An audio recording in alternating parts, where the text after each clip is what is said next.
Well, welcome back to Longbox Diving, where we explore comics and story arcs pulled from the Longbox. And it is another new comic book day, and I saw this on the shelf. I have not seen it before. I did not know what it's about, and it was on the shelf. And, hey, Aftershock Comics, Marco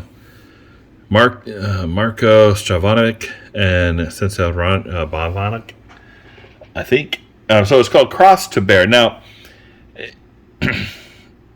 it's a new comic book. It was new on the shelf. I hadn't heard about it. And so I went and got it, and I went ahead and read it. And let's look at this first page here. Crossbars and Tombstones. I'm not sure. I haven't heard most of the names in here. I don't think I've actually recognized.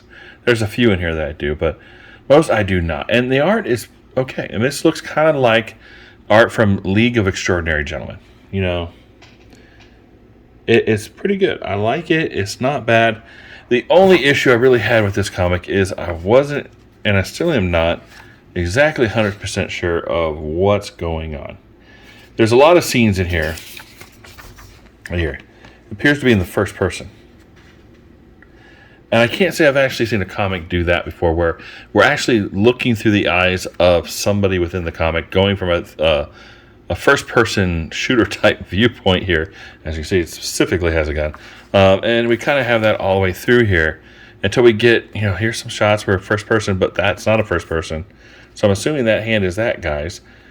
But here we got a first person look. So it's kind of, the perspective changes of where you're actually viewing the story. And that's kind of odd.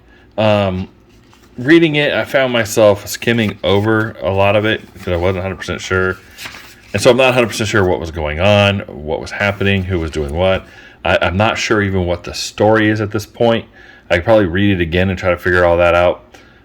There seems to be a guy that's going to kill a lot of people, and another guy's getting secret messages, and then you got a group of guys trying to kill the bad guy. It's kind of all mixed up, and I'm not 100% sure what's going on. So, I mean, overall, the art, great. The art was great. I liked it. The cover was good. So the art, I would give 3.5 out of 5.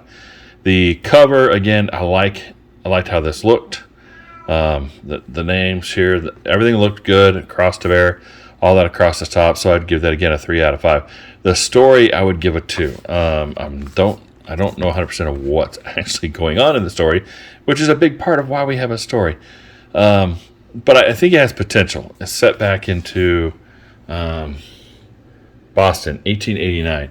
And I like those kind of period pieces sometimes where we kind of get a little bit of what that time period of Boston, 1889. Most of that stuff is cowboys, right? So we got this New England story about a murder of some sort. It sounds interesting.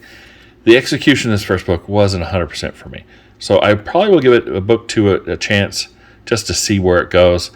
But if it doesn't pick up, if it's a little more action, there's a lot of talking. If that doesn't happen, then it'd probably be gone, right? So, but I'm going to give it a good shot. So that's our review of Cross to Bear. Hopefully you join us next time here on the Longbox.